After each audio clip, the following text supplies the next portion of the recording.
강혜신의 오늘의 미국.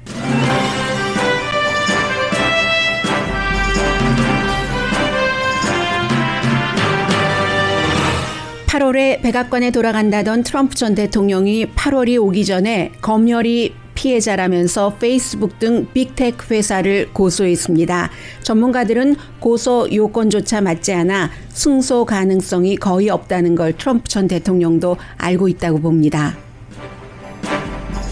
트럼프 전 대통령의 이번 고소의 표면적인 목표는 소셜미디어 어카운트 되찾기지만 진짜 목표는 전혀 다른 곳에 있고 이미 목표 채우기를 하고 있습니다.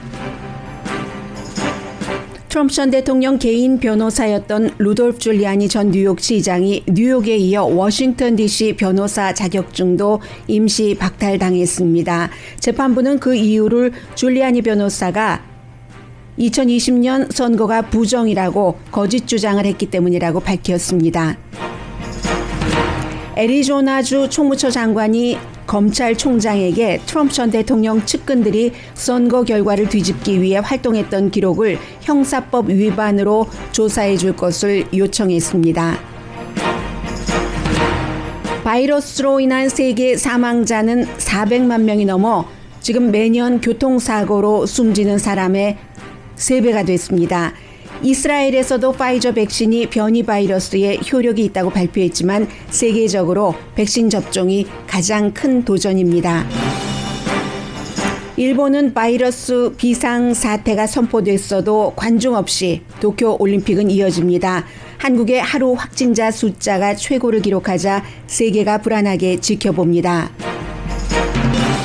지난 5월 레저와 숙박업계에서 직장을 그만둔 사람이 5.3%로 기록적입니다.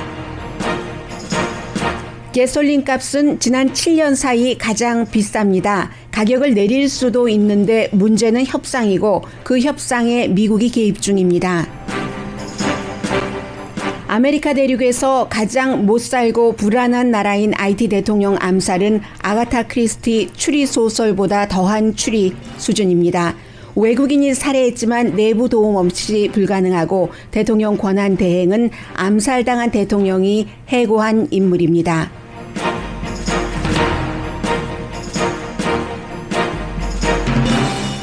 여러분 안녕하십니까? 오늘의 미국 강혜신입니다. 때로는 뉴스를 하면서 누구나 공통적으로 이게 오늘의 탑뉴스야 하고 의견 일치를 보는 것을 탑뉴스로 전해드릴 때도 있고 어떤 때는 사실은 뉴스의 그 밸류로 보면은 그다지 크지 않는 것처럼 보이는 어찌 보면 무시하는 것이 더 적절한 것으로 보일 수 있는데 그 내용을 맨 앞에 전해드리는 때가 있습니다. 그래야지만 되는 때가 있습니다. 오늘이 바로 그날입니다.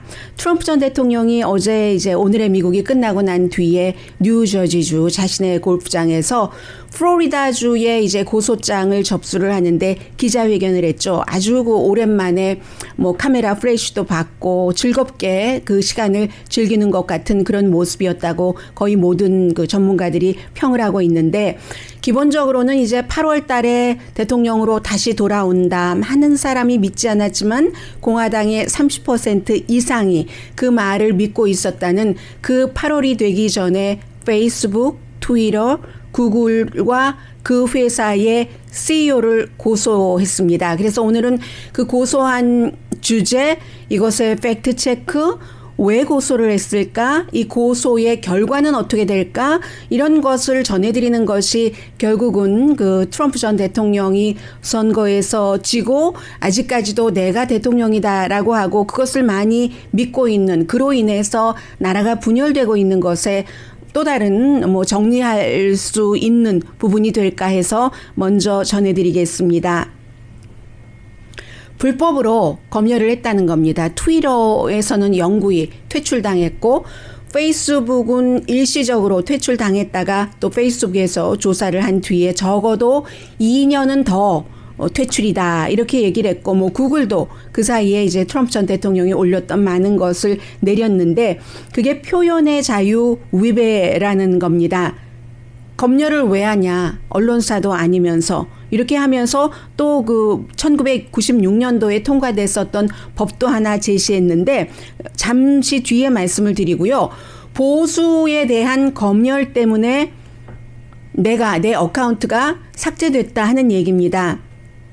그런데 보수적인 검열 때문에 보수적인 트윗이나 보수적인 페이스북에 올린 글 때문에 그런 건 아니죠. 분명한 건 1월 6일 의사당 폭력 사태에 트럼프 전 대통령이 이제 배후에 있다. 그의 지지자들이 말하자면 쳐들어간 것이니까 그런 이유로 그 사건이 있고 이틀 뒤에 페이스북이 완전히 영구히 퇴출시켰고 이제 트위터가 페이스북도 그 뒤를 이어가고 트럼프 전 대통령 본인의 뭐 새로운 소셜미디어 블로그를 만들었다가 금방 내리고 했는데 이것이 결국 이제 팩트 체크를 하다 보면은 많은요, 뭐 자멜 제퍼라는 콜롬비아 유니버시티의 유명한 이 분야의 유명한 학자 그리고 뉴욕 유니버시티의 이제 뭐 또 다른 그 폴 그 베렛이라는 학자 많습니다. 공통적으로 얘기를 하는 게 표현의 자유 위배다 이렇게 검열을 하는 것은 이라고 얘기를 했는데 표현의 자유라는 것은 국가가 국민에게 할 때 쓰여지는 것이고 지금 페이스북, 트위터, 구글은 민간 회사죠. 민간 회사는 여기에 저촉되지 않고 오히려 민간 회사의 경우는 자신들이 어떠한 우리 회사에 치명적으로 피해가 있다고 생각되는 것은 그 회사 자체의 표현의 자유로 거부할 수가 있습니다. 예를 들면 식당에서 마스크 쓰지 않는 손님은 저희는 서브를 할 수 없습니다. 이렇게 말하는 것과 똑같은 거예요. 그게 이제 그 스몰 비즈니스 업주의 어떠한 뭐 표현의 자유가 됐던 어떤 권리가 됐던 그것과 똑같이 오히려 표현의 자유라는 것은 정부를 상대로 한 고소가 아니기 때문에 이 자체가 성립되지 않는 겁니다. 그리고 트럼프 전 대통령은 나의 표현의 자유를 위배했다. 보수적이기 때문에 라고 얘기를 했는데 보수적인 것 때문도 아니고 폭동 때문이었고요. 그것은 또 근거로 섹션 230을 들었습니다. 그게 커뮤니케이션 법이라고 해서 테크 회사에 대해서 어떤 면책 특권을 주는 겁니다. 일종의 1996년도에 이게 통과가 됐는데 왜 그랬냐면 소셜미디어 그 회사가 굉장히 많은 사람들의 글과 비디오, 동영상과 사진 이런 것을 받고 있는데 그 모든 것을 일일이 다 검토할 수가 없고 규정을 할 수가 없기 때문에 제3자 이 회사 사람이나 회사의 사주가 올리는 게 아니라 제3자가 트럼프 전 대통령이나 말하자면 저도 될 수 있고 여러분도 될 수 있죠. 그런 제3자가 무언가를 올렸을 때 그 내용에 대해서 그 내용이 잘못돼서 누군가가 숨졌다. 이럴 때도 처벌받지 않는 이런 조항이기 때문에 트럼프 전 대통령이 이것을 본인의 표현의 자유 위배다 하고 연결시키는 것은 전혀 맞지 않죠. 지금 모서리가 맞지 않고 있습니다. 그리고 그동안 수없이 뭐 보수, 검열 이런 주장들을 트럼프 전 대통령을 포함해서 많은 사람들이 하고 있지만 지금도 페이스북에서 날마다 여러분들께서 확인하실 수가 있습니다. 가장 인기 있는 주장은요. 보수의 주장이에요. 그게 트럼프 전 대통령 당시에 굉장히 자리를 잡았고 또 트럼프 전 대통령이 이 페이스북의 가장 큰 광고주였거든요. 정치적으로. 그랬기 때문에 그것이 여전히 살아남아서 보수의 주장이 데일리 브리핑 같은 거 보면은 제일 항상 위에 올라와 있고요. 그리고 보수만을 검열한다. 이것도 말은 그렇게 하는데 증거는 또 없습니다. 어떤 때는 구글도 마찬가지예요. 내가 이거 뭐 진보라서 박해당했다, 보수라서 박해당했다 하는데 그럴 때는 항상 정확한 증거 제시가 있어야지 되고요.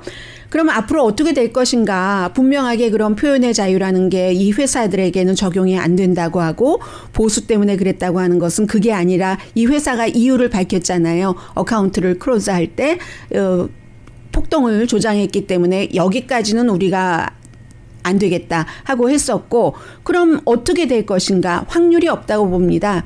트럼프 전 대통령이 이길 확률이 없다고 보는 거죠. 그러나 잡지 애틀란틱은 이런 지적을 했습니다. 그래도 그 확률이 거의 없기는 하지만 뭐 완전이라고는 말할 수 없잖아요.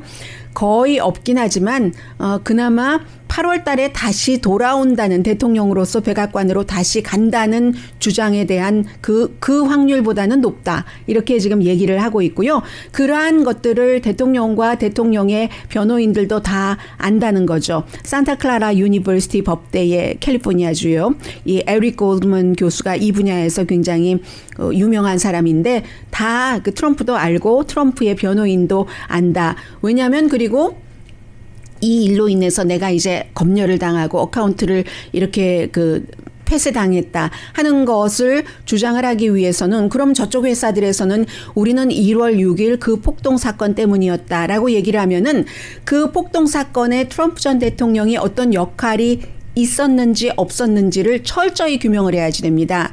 지금까지 트럼프 전 대통령은 이것은 트럼프의 아킬레스건과 마찬가지예요. 그 박근혜 전 대통령의 세월호 그 당일 7시간 동안 무엇을 했는가처럼 트럼프 전 대통령이 그것을 정확하게 밝히지 않고 있습니다. 대통령의 스케줄인데도 내가 그날 1월 6일 폭동 사건 때 의사당 앞에서 연설을 하고 백악관에 들어가서 그 뒤에 어떻게 했는가, 누구와 어떤 전화를 통화를 했는가 이런 것들을 밝히기를 꺼려하는데 다 드러내야지 되거든요. 소송이 제대로 이제 본격적으로 시작이 되면 트럼프 전 대통령이 굉장히 원치 않는 겁니다. 그런 것들이 드러나면 드러날수록 이제 본인의 역할이 1월 6일 폭동 사건에서 컸을 수 있다 하는 것이 더 증명될 가능성이 높기 때문이죠. 그래서 결국은 그럼 왜 그랬는가 몇 가지 목적이 있는데 첫 번째는 어제 주목받았잖아요 많이. 그래서 오히려 그것이 싫어서인지 아주 그 영국의 점잖은 매체들은 아예 다루지도 않거나 아주 짧게 단신으로 다루고 있습니다. 주목받는 것 더군다나 본인의 회사와 본인의 회사의 재정 담당자가 약 일주일 전에 여러 가지 세금 문제와 관련해서 기소됐습니다. 그 재판 일들이 계속 벌어지죠. 그것을 조금 희석시켜 보려는 것. 앞으로 이제 계속 나갈 때마다 여기에 따른 어떤 뉴스 같은 것을 내서 조금 흐려본다도록 한다던가. 그리고 가장 중요한 것은 겉으로는 내가 내 어카운트를 다시 찾고 손해배상을 받기 위한 것이다 라고 얘기를 하지만 겉으로는 그렇지만 속으로는 지지자들에게 불을 당긴다는 거죠. 제가 앞서 말씀드린 여러 가지 내용들이 있는데 그 내용들을 트럼프 전 대통령의 지지자들이 꼼꼼하게 머릿속에서 인정을 하질 않습니다. 그리고 잘 모르는 경우가 많아요. 왜 표현의 자유 이것이 이 빅텍 회사들에게는 적용되지 않는지, 왜 그 섹션 230가 빅텍 회사에게 적용되지 않는 케이스인지 생각하려고 하지 않기 때문에 그냥 그래 맞아. 트럼프 전 대통령이 대통령에 있었을 때도 지금도 여전히 빅텍 회사들의 농간 때문에 백악관으로 돌아가고 있지 못한 거야. 이렇게 생각을 할 수 있잖아요. 그래서 지지자들에게 불을 당기고 또 기금을 걷는 겁니다.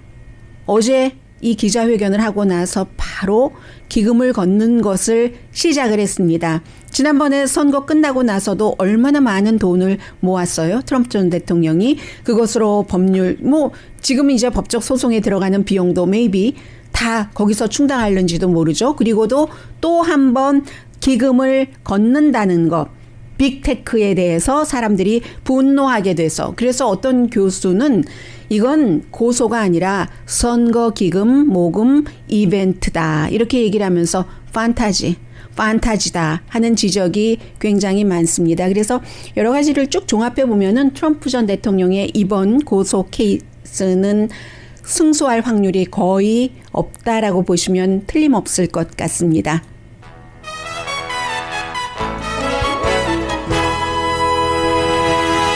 그리고는 이제 그 주변 일들이 어떻게 돼가고 있는가를 조금 한 2, 3분 정리를 하겠습니다.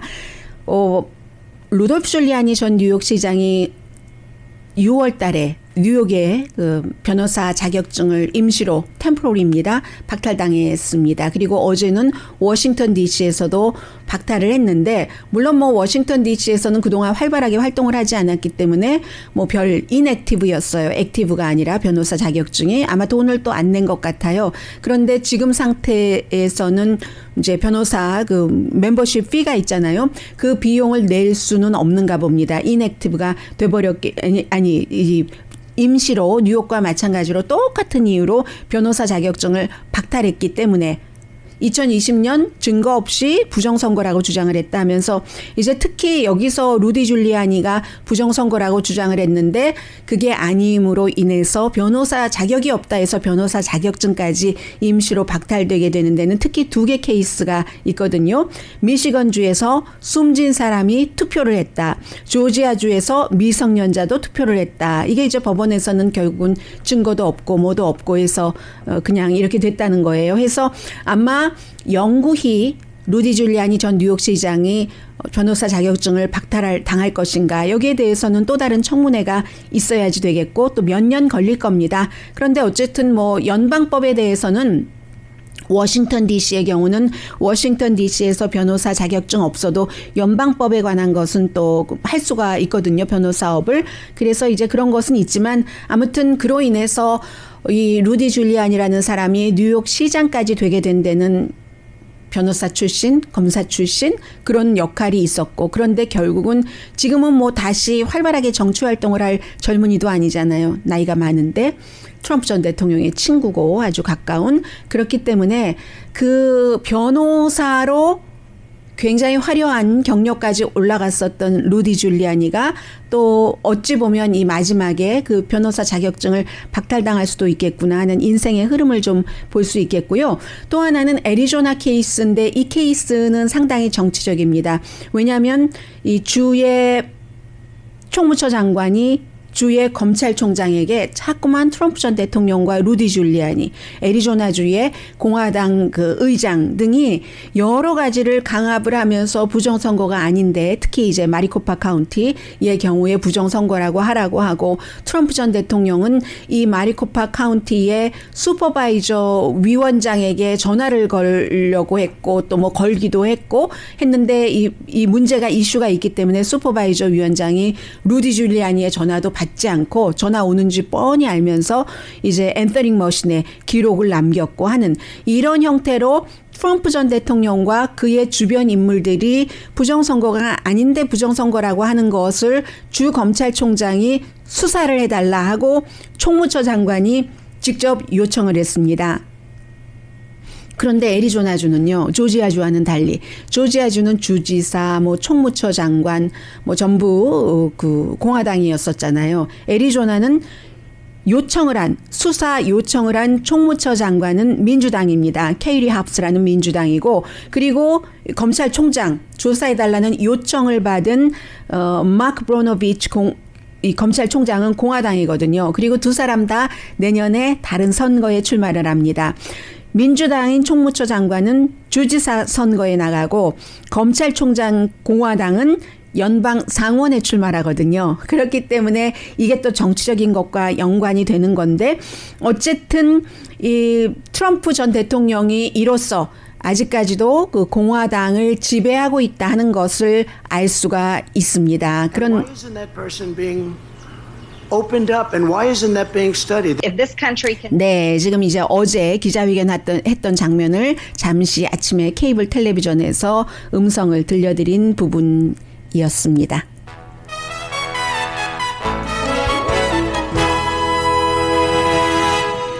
잠시 뒤에는 오늘부터는 다시 조금 더 여러분들 마음 다지시면서 한국이다, 일본이다, 미국이다, 이 코로나 바이러스에 대해서 좀 생각을 해보셔야지 되거든요. 잠시 뒤에 뵙겠습니다. 라디오 서울 방송 오늘의 미국 듣고 계십니다. 지금 1년 반 됐죠. 코로나 바이러스로 우리가 모든 많은 것들에 대해서 뭐 보는 시각도 달라졌고 그리고 또 뭐 너무 많은 변화가 있기 때문에요. 공식적으로 이제 400만 명, 400만 명 조금 넘습니다. 숨졌고 그러면 이 숫자가 처음에 우리가 코로나 바이러스가 발생하고 여름이 되기 전에 여름 이후 가을까지는 어떻게 비교를 했냐면요. 1차 대전, 2차 대전, 뭐 한국전, 베트남전 이렇게 비교를 했는데 지금은 숫자가 너무나 엄청나게 높아졌기 때문에 사망자가요. 1982년도 이후에 세계에서 일어난 모든 전쟁, 뭐 아프가니스탄, 뭐 이라크 전쟁, 그 밖에 얼마나 많았어요. 각 나라에서. 그런 모든 전쟁에서 숨진 사람의 숫자와 같답니다. 1년 반 동안. 세계에서 일어난 전쟁에서 82년도 이후에 82년도면은 92, 2002, 2010 거의 40년 동안에 일어났었던 전쟁에서 숨진 그 사람의 숫자와 1년 반 코로나 바이러스로 숨진 사람의 숫자가 똑같다는 얘기입니다. 교통사고로 치면은 매년 세계에서 교통사고로 숨지는 사망자 숫자의 3배랍니다. 그렇겠죠. 로스앤젤레스 인구가 400만 명인데 로스앤젤레스 인구만큼 숨진 겁니다. 1년 반 동안 코로나 바이러스 때문에요. 그리고 숨진 사람만 그 정도지 아팠던 사람 병원에 입원했고 아직도 후유증을 앓고 계신 분들이 얼마나 많습니까? 국가로는요. 로스앤젤레스가 워낙에 인구가 많아서 그렇지 한 조지아 정도는 되는 겁니다. 조지아 스테이트가 아니라 조지아 국가요. 러시아 옆에요. 홍콩 인구가 뭐 한 700만 명 조금 넘으니까 반 이상 되는 거고 뉴욕 인구의 반 정도 되는 거고 날마다 지금도 7,900명이 숨집니다. 1월 달에는 대단했기 때문에 그때에 비하면 아무것도 아니죠. 18,000명 정도가 1월 달에 숨졌기 때문에 그런데 요즘은 이제 사우스 아프리카에서 숨지는 사람이 굉장히 많아서 세계에서 숨지는 사람의 40%가 사우스 아프리카에서 지금 숨지고 있고요. 그에 비해서 이제 영국, 이스라엘, 미국 이런 데는 델타 바이러스가 확산되고 한국도 잠시 뒤에 말씀을 드리겠습니다. 한국의 경우는 미국과 유럽에서 처음에 너무너무 이 바이러스에 대해서 대응을 잘했기 때문에 항상 어떠한 한국에 변화가 있다, 이슈가 있다, 한국이 힘들어진다 하면은 쳐다보고 있습니다. 다행히 이제 이스라엘에서 얘기하기를 파이저사의 그 백신 접종을 받으신 분들이 변이 바이러스, 델타 바이러스를 막는데 굉장히 그 효력이 있다 하는 것이 나왔고요. 그렇기 때문에 지금은 결국은 백신 접종이 가장 큰 공통적인 도전이라는 겁니다. 그리고 지금 세계와 미국과 한국을 좀 비교를 해보겠습니다. 세계에서 사망한 사람이 400만 명, 미국에서 지금 사망한 사람이 60만 명 조금 넘거든요. 60만 뭐 몇천 명이거든요. 그러면 전 세계 인구의 뭐 5%밖에 안 되는데 전 세계 코로나 바이러스로 인한 사망자의 15% 3배를 차지하는 겁니다. 그리고 지금 거의 반 정도 되는 25개 주에서 지금 바이러스가 확산되고 있고 새로운 케이스의 반은 또 델타 바이러스 감염입니다. 어떤 지역에서는 새로 바이러스가 감염됐다면 80%가 델타 바이러스인 경우 있거든요. 이 경우는 너무 위험하죠. 델타 바이러스가 확산률이 굉장히 빠르고 또 아픈 것도 많이 아프기 때문에 사망자의 경우는요. 지금 미국에서 사망자의 90%는 백신 접종 안 받은 사람인 것 같아요. 90% 이상이. 백신 접종만 받아도 델타 바이러스에 대해서조차도 크게 아프지는 않다는 겁니다. 그러면 왜 이렇게 서부하고 동북부 사람들, 도시의 사람들은 해안을 끼고 이제 도시가 발달하잖아요. 어느 나라나.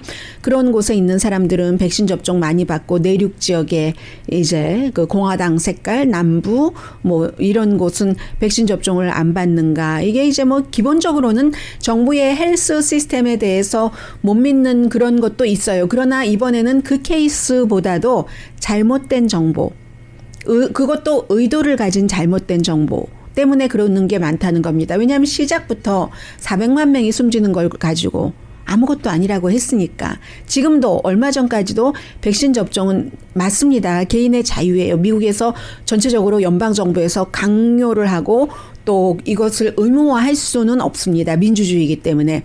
그러나 얼마 전까지만 하더라도 뭐 박스는 물론이고요. 뭐 백신 접종은 개인이 맞아야지 되니까 저는 개인적으로도 백신 접종은 지지하지 않습니다라고 말한 박스의 오피니언 리더들이 많이 있거든요. 이게 의도를 가진 잘못된 그 정보라는 거죠. 처음부터 아무것도 아니라고 했다가 이거 민주당이 뭐 만들어낸 거라고도 했다가 민주당이 좋자고 뭐 사람 많이 숨지면 트럼프 전 대통령에게 나빠지니까 이렇게 얘기를 해온 계속 그 연결이 있기 때문에 이제 와서 백신 접종 받으세요. 이렇게 할 수가 없는 거예요. 가짜 뉴스를 계속 4년 동안 믿어온 사람들이 주변 사람들에게도 그게 아니라니까 나만 알아 당신은 모르지라고 하다가 어느 날 갑자기 지난 4년 동안 내가 했었던 말이 4년 내내 했었던 말이 다 가짜였어. 나는 지금 인정해. 이렇게 훌륭하게 인정을 할 수 있는 사람이 어느 정도나 되겠어요. 그래서 미국에서도 이 의도를 가진 백신에 대한 잘못된 정보를 뿌리는 사람들 때문에 큰 문제가 되고 있습니다. 지금 일본의 도쿄 개막식이 올림픽 개막식이 2주일 남았는데 며칠이 개막식이죠. 23일이죠. 그래서 이제 8월 22일까지 이어지게 되는데 2주일 앞두고 다시 사실은 얼마 전부터 이 도쿄에서 또 일본에서 확진자가 늘어나기 시작했는데 결국은 어제 총리가 비상사태를 선포를 했습니다. 그리고 관중을 받겠다. 물론 국내 관중이지만 그렇게 얘기를 한 게 불과 얼마 전이잖아요. 10,000명까지. 아니면 경기장당 수용 인원의 50%까지는 관중이 올 수가 있다 했다가 이거 다 취소했어요. 관중 없는 올림픽 경기가 되는 겁니다. 그런데도 이제 올림픽위원회도 오늘 아침에도 다시 한번 확인을 했거든요. 무슨 일이 있어도 일본에서 어떠한 비상사태가 이어져도 올림픽은 show must go on. 해야 된다는 거예요. 돈과 다 연관돼 있고 하기 때문에. 그래서 지금 어제 총리가 발표하는 것 보니까 뭐 술집에서 임시로 뭐 술도 판매하지 못하게 하고 이러한 것도 했거든요. 지난달부터 확진자가 늘어나기 시작했고 어제 하루에 920명 확진자 나왔거든요. 5월 달에 뭐 1,000명 나온 이후에 가장 많게 된 거고 그리고 뭐 선수 가운데서도 지금 양성 반응 나오는 선수가 있기 때문에 도쿄에서도 역시 델타 변이 바이러스를 굉장히 지금 걱정하고 있고요. 한국을 미국과 뭐 유럽에서 다 지켜보고 있습니다. 한국이 지금 일본보다 확진자가 더 많이 나왔어요. 일본이 920명 나온 날 한국이 1,275명이 나왔거든요. 그럼 한국과 미국을 좀 비교해 보겠어요. 미국과 세계는 앞서 전해드렸고요. 한국이 전체적으로 인구가 5,200만 명이라고 할 때 백신 접종률이 완전히 다 뭐 2차까지 받아야지 되는 경우 풀리 접종받은 사람은 10% 그리고 이제 주로 30세 이상 풀리 접종받은 사람은 10% 그리고 한 번이라도 받은 사람은 30%인데 이 한 번 받으신 분은 거의가 이제 60세 이상이잖아요.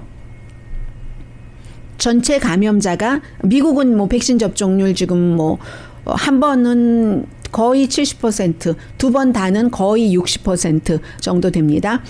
그래서 이제 전체 감염자가 한국에서 16만 4천 명이니까 5,200만 명 인구로 볼 때 어떻게 됩니까? 16만 300명당 1명 되죠. 감염자가. 그리고 사망자는 2,034명을 기준으로 할 때 어제요. 2만 명당 1명 사망한 게 됩니다. 그럼 미국을 보면은요. 미국은 인구가 뭐 3억 뭐 2천에서 3억 3천 정도 되는데 감염자가 3,400만 명이니까 10명당 1명이 감염됐다는 거예요. 이거보다 많이 감염됐겠죠. 10명당 1명. 한국은 300명당 1명. 그러면 30배 미국이 많은 거죠. 사망자는 한국이 2만 명당 1명이었어요. 2,034명이기 때문에 미국은 60만 6천 명이니까 약 6천 명당 1명이 되는 거죠. 6천 명당 1명 사망자, 한국은 2만 명당 1명 그리고 확진자는 미국은 10명당 1명, 한국은 300명당 1명 되는 겁니다. 그렇기 때문에 한국이 이제까지 잘해왔으니까 이런 일이 있을 때마다 한국 쪽을 쳐다보게 되는데 한국은 이제 백신을 안 맞은 게 아니죠. 한국의 경우는 못 맞은 20대와 30대가 지금 굉장히 걱정하고 있고요. 한국하고 같이 이제 호주라든가 뭐 태국 뭐 이런 곳은 세계에서 지금 쳐다보고 있고 그에 비해서 이제 중국의 경우 이 자료가 완전하지는 않다 하더라도 중국은요. 한국에서 1,275명, 일본에서 920명 확진자 나왔었던 바로 그날 어제 하루 케이스가 17명밖에 안 됩니다. 중국은. 그 하루 전에는 57명이었거든요. 전체적으로 중국 이제 감염자가 이것보다 많겠죠, 물론. 그러나 어쨌든 뭐 9만 1010만 명이 안 되는 그 유지를 하고 있습니다. 9만 1996명, 사망자가 4636명. 미국보다 인구가 얼마나 많아요? 그런데 미국은 60만 명인데 중국은 4636명 사망한 것으로 나옵니다. 이 정도로 하고요. 변이 바이러스가 그만큼 굉장히 위험하다는 것을 전해드리고 싶고, 그리고 이 내용은 제가 시간상 여러분들께 자세히 전해드리지는 못하지만 미국의 감옥에서요. 지금까지 코로나 바이러스로 숨진 사람이 2,700명이거든요. 2,700명인데 이제 어느 지역인가 한번 볼까요? 아주 아픈, 오늘 아침에 그 뉴욕타임스가 보도를 했는데 아주 아픈 사람들, 그분들은 어쩌면 그 숨질지도 모르는 그런 케이스의 분들은 감옥에서 이제 그 출소하게 해드린답니다. 왜냐하면 얼마 안 있으면 인생의 마지막을 맞을 수도 있는 분이고, 그리고 이제 그런 분들 가운데서는 나이가 많이 드신 분들이 많죠. 뭐 50세, 적어도 50세 이상이라든가 80세 이상이라든가 이렇게 주 정부가 어떠한 그 권한을 발휘를 해서 코로나 바이러스 걸린 게 특히 이제 감옥에서는 본인의 책임은 아니잖아요. 본인의 이 사적인 공간에서 걸린 것이 아니라 죄를 저질렀긴 했지만 죄를 저지른 대가를 정부의 감시 아래, 모니터링 아래 받고 있다가 코로나 바이러스에 걸린 거기 때문에 그런 인간적인 그 배려라고 할까요? 그런 것들이 있다는 게 조금 눈에 띄었고요. 잠시 뒤에 경제와 관련된 뉴스 전해드립니다.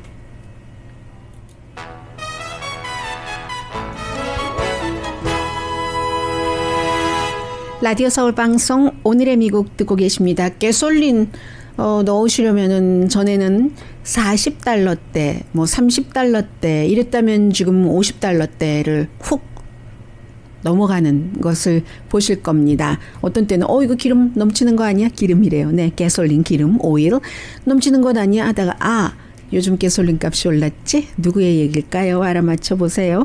그래서 7년 중 가솔린 값이 가장 비싸다고 하는데 기본적으로 여러 가지 이유가 있고, 그리고 언제까지 올라갈 것인가, 얼만큼 올라갈 것인가는 아무도 알 수가 없습니다.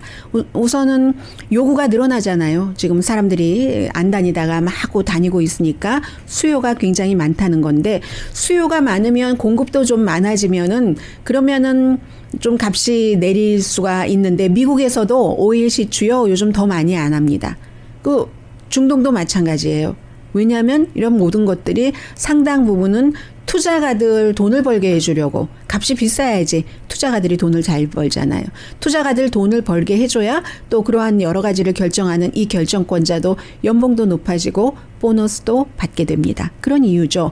그리고 이제 특히 뭐 미국보다도 오펙 플러스 국가들이 지난주에도 매달 만나는 그런 미팅을 했는데, 여기서 값이 이제 세계적으로 가솔린 값이라든가 여러 가지 그 가솔린을 활용을 해서 할 수 있는 업계가 일을 하기 힘들 정도로, 지칠 정도로 값이 올라간다면 조절을 하잖아요. 생산량을 늘리죠.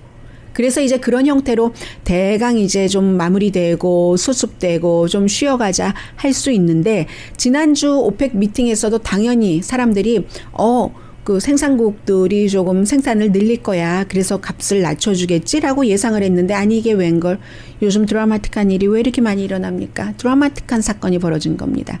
유나이티드 아랍 에미레이트, 사우디아라비아, 한때는 너무 친했어요. 너무 친했던 유나이티드 아랍 에미레이트와 이 사우디아라비아가 반대를 하는 겁니다. 유나이티드 아랍 에미레이트는 생산량을 좀 늘리겠다, 늘려야 한다 하는데, 이제 보유국이니까요, 큰 보유국들이니까. 사우디아라비아는 지금 안 돼 하면서 서로 어느 순간 뭐 여러 가지 이유로 앙숙이 돼서 이렇게 하니까 이게 해결이 지금 안 되고 있는 겁니다. 사실은 석유 카르텔이잖아요.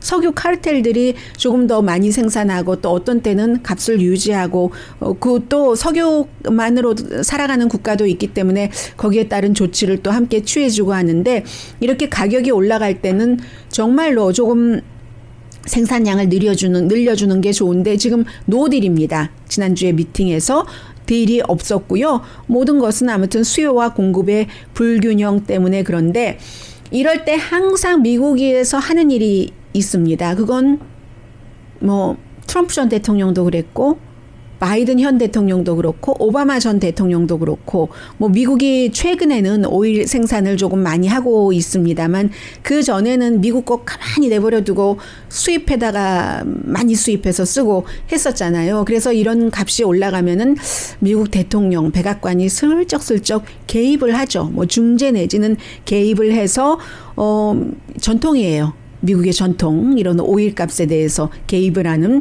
직접 뭐 생산을 좀 늘려줬으면 좋겠다 이거죠. 미국의 얘기는 그렇게 하는데 이게 지금 바이든 대통령의 이 같은 주장 이 같은 외교가 얼만큼이나 될지는 모르겠습니다. 어쨌든 사우디아라비아나 유나이티드 아랍에미레이츠가 서로 합의를 해야지만 생산량을 늘릴 수 있기 때문에요.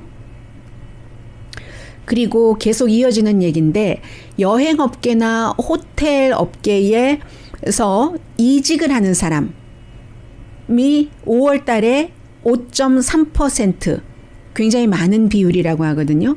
팬데믹 초기에도 이제 막 문 다 닫고 하니까 그때 임시이직이 또 많고 하니까 그때 가장 이직률이 높았을 때가 4.1%입니다. 그러면 5월 달에 숙박업계 또 레저업계, 뭐 식당 다 포함해서요. 호텔 포함해서 그런 곳의 이직률이 5.3%였다는데 전체적으로는 이제 직업 이동률이죠. 몇 %인가?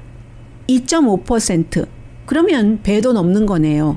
식당이라든가 술집이라든가 호텔 업계에서의 이직률이 76만 4천 명을 5월 달에 76만 4천 명이 그만뒀답니다. 지금 뭐 고용도 많이 늘어났어요. 그런데 아직도 더 많은 사람들이 필요한데 기본적으로는 뭐 건강 때문에 건강보험 때문에 보수 때문에 베네핏 때문에 실업수당 때문에 여러 가지가 너무너무 많기 때문에 결국은 당분간은 고용주들은 이 분야에서 그 임금을 인상하고 보너스를 더 많이 줄 수밖에 없다 하는 거고요. 5월 달에 연간 기준으로 지난해 5월과 올해 5월 달에 이 숙박업계 또 그러니까 요식업계 그렇죠? 뭐 음식 먹고 하는 요식업계와 숙박업계는 임금이 1년 전에 비해서 지금 15.1%가 올랐습니다. 그래서 이것으로 이제 왜 사람들이 얘기하는 거 있잖아요. The canary in the coal mine.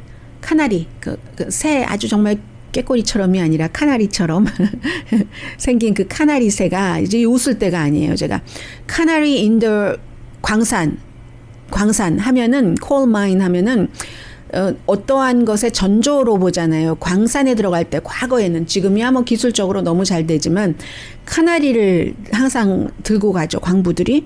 그래서 특히 이제 뭔가가 좀 조짐이 좀 이상했어. 어제 내가 컨디션이 안 좋네 할 때 그러면 카나리가 광산에서 나오는 아주 그 유독 물질이 있잖아요. 메탄 가스라든가 아니면 뭐 여러 가지 있죠. 그런 물질들이 사람보다 더 빨리 죽기 때문에 벌써 카나리가 들어갈 때 시들시들하다 하면은 사람이 위험해. 이거 뭐 어디서 새어나오는 거야. 가스가. 이렇게 생각을 하잖아요. 그것과 마찬가지로 5월 달에 요식업계, 숙박업계에서 5.3% 이직률 있는 것도 이게 그 카나리 인더 그 코어 마인처럼 앞으로도 이거 점점 더 심각해지는 거야. 더 좀 근본적인 뭔가 그 개선책이 필요한 거야. 라는 것을 생각해 볼 수 있는 시점이라는 거죠. 잠시 뒤에 IT 대통령 암살 전해드립니다.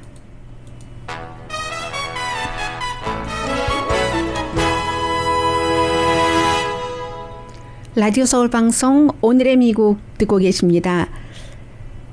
먼저 미국 뉴스부터 서프사이드에서 이제 구조에서 레스큐에서 리커버리로 복구로 전환을 했다라고 얘기하는 것은 이 케이스는 이제 살아있는 사람을 살아있는 채 구조할 확률이 0%다 하는 겁니다. 그래서 리커버리로 유해를 시신을 어떻게 하면 빨리 조금 더 온전하게 우리가 그 가족들에게 이렇게 전할 수가 있는가 거기에 대한 희망만 있는 거죠. 14일 됐습니다. 6월 24일에 이제 사건이 발생해서 오늘 15일째인가요?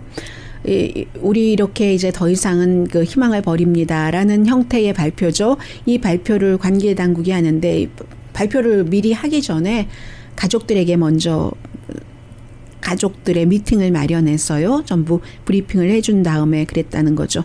그런데 아마 어쩜 이렇게 되면은 그 수습이 유해 그 수습이 조금 빨라질 수도 있습니다. 지난번에도 그 인위적으로 다이너마이트로 이제 건물을 폭파하고 그 붕괴시킨 이후에 많은 사람을 찾았잖아요. 시신으로나마 해서 현재 그 54구 찾았고 86분 행방불명이라기보다 사실은 생사 확인이 불가능한 상태죠. 그리고 이제 대통령 암살이 된 IT의 경우 누가 얘기를 했는지 제가 어디서 봤어요. 아가타 크리스티의 소설과 같다고. 누가 왜 그를 암살했을까? 어떻게 암살할 수 있을까? 이 지금 IT에서도 뭐 대통령 대행이 있고 하잖아요. IT에서도 경찰이 4명의 용의자는 총 쏴서 살해했고 2명의 용의자는 체포했다 하지만 신원을 밝히질 않습니다. 비디오 나온 거 보면은 뭐 미국 영어 액센트도 있었고 스페니쉬도 있었고 말하자면 완전히 그 뭐 총격을 가한 거잖아요. 퍼스트 레이디는 그쪽에서 치료하지 못하고 이제 미국 플로리다주의 마이애미로 지금 후송이 돼서 스테이블에서 크리티컬 컨디션으로 지금 중퇴인 것으로 알려져 있고요. 지금 용의자들의 이름도 발표를 하고 있지 않습니다. 보통 이런 때는 그 IT의 헌법에 따르면 대법원장이 뭐 대통령 대행을 정해야 된답니다. 왜 이럴 때라고 말씀드렸냐면 현재 대통령 대행을 하고 있는 사람이 대통령 뭐 총리 이름까지는 모르셔도 되겠죠. 저도 모릅니다. 그 대행이 이 암살당한 대통령이 53살밖에 안 됐잖아요. 암살당한 대통령이 말하자면 그 현지 시간으로 월요일에 다른 사람을 총리로 정했습니다. 그리고 너 나가라예요. 그러니까 지금 대통령 대행을 하고 있는 사람이 암살당한 대통령과 정치적인 적이었던 거예요. 그런데 대통령이 새로운 총리까지 딱 정하기는 했는데 이 새로운 총리가 선서를 하지 못했던 겁니다. 아직 선서하지 못한 상태에서 그 새 총리를 선택한 대통령이 암살당해 버린 거죠. 그러면 이제 이런 경우에 누가 대통령 대행을 하느냐가 IT의 말하자면 연방 대법원에서 결정을 한다고 하거든요. 그런데 연방 대법원의 대법원장이 코로나 바이러스로 숨졌습니다. 그래서 지금 암살당하기 전에 대통령 그 권한 대행을 하는 거고 일단은 2주일 동안 대행한다고 하면서 이제 비상사태를 선포를 했고요. IT는 아메리카에서 이 미국 대륙에서 가장 가난하니까 갱단이 활보하고 IT의 수도를 어떤 부분은 갱단이 컨트롤을 하기도 하고 정치 깡패가 무척 많은 나라고요. 그런데 이제 암살당한 대통령이 조금 그동안에 한 18개월 정도 뭐 헌법도 무시하기도 하고 좀 독재적으로 가려는 사인을 보여서 시위를 사람들이 굉장히 많이 했죠. 그런데도 먹게라도 해주면 모르는데 굉장히 사람들이 못 먹고 못 사는 그 형태였고요. 해서 어쨌든 뭐 용병대다라고도 사람들이 말하고 있는데 암살단들이요. 누군가의 지시를 받고 한 거겠죠. 쿠데타는 아닌 것으로 현재로서는 보고 있습니다만 내부의 도움 없이 뭐 외부에서 그렇게 그 살해를 하기는 쉽지 않고 현 그 총리가 현 대통령 권한 대행이 얼만큼 이 일을 할 수 있을지도 모르고 미국 국무장관은 이 대통령 권한 대행과 통화는 했지만 파워 공백이 정치에서는 가장 위험한 시기이죠. 강혜신이었습니다.